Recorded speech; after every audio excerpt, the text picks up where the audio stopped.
You've seen this before. I guess you're gonna see it again.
Welcome to another edition of Midlife Rising.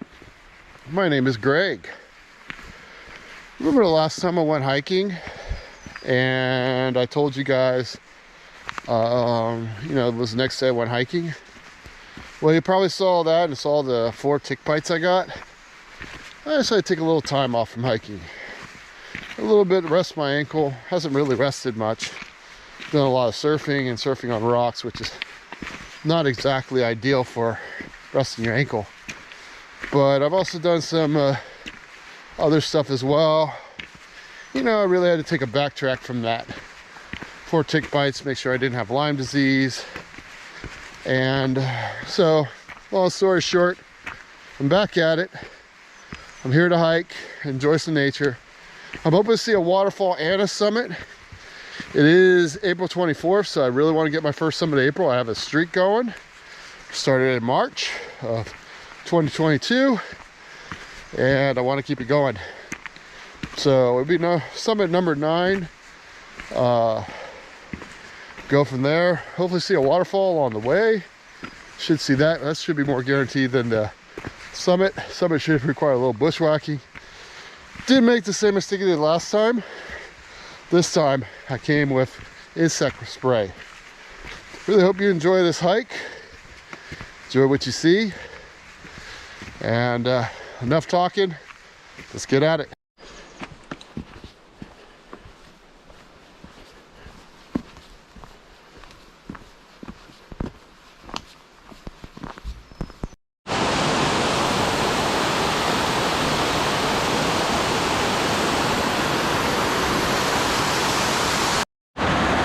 Wow. Oh my God, that is impressive. Wow. Wow. Wow.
let the fireworks begin. I am on the summit of this hill.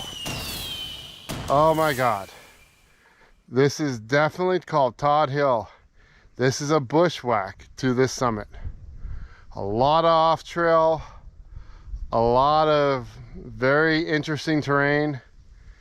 Not the easiest peak. It looks easy on a map, and it looks like it's got a trail to the summit. It does not. This is a total bushwhack. If you do not know your maps, don't attempt this one.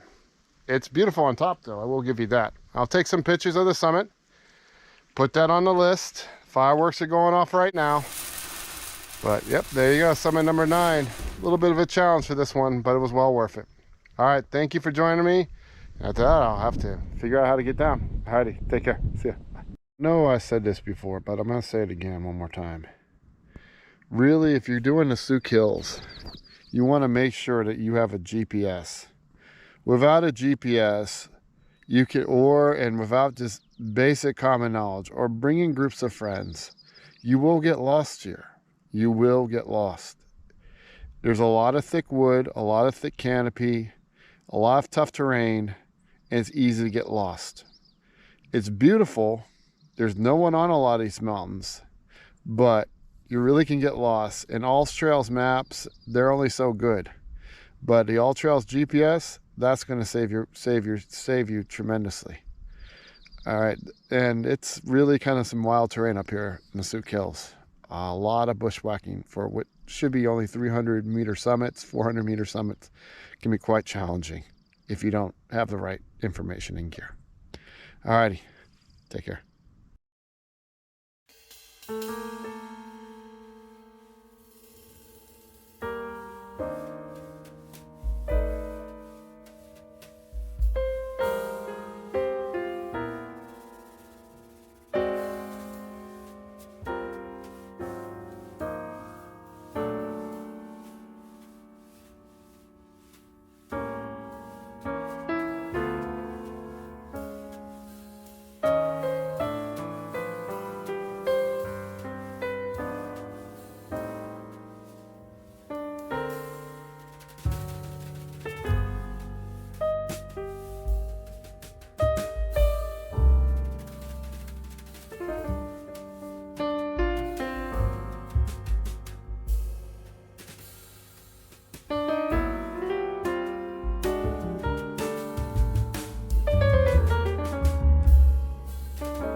Okay, legends, thank you for sticking along with that adventure.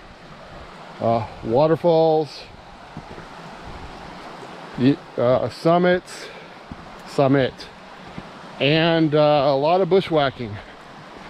I think you guys can agree that that was the full adventure. It really only took about 4 hours to get complete, but the terrain I was in really made it would have normally, with that elevation gain, that distance, would have normally taken about 2 hours max. I did sit in the summit for about 40 minutes, take in the views, get some stuff off my mind, enjoy why I'm here on Earth. Every day is a gift. I know that. Make the most of it. You don't have to do what I do and go off trail bushwhacking or surfing hard waves, surfing waves, but do something that makes you positive. Don't give up. You know, I've told this before. There are days when I didn't know if I was going to live, and there are days when I didn't know if I wanted to live. But we're through that now. Alrighty, thank you so much. Take care. See you on the next one.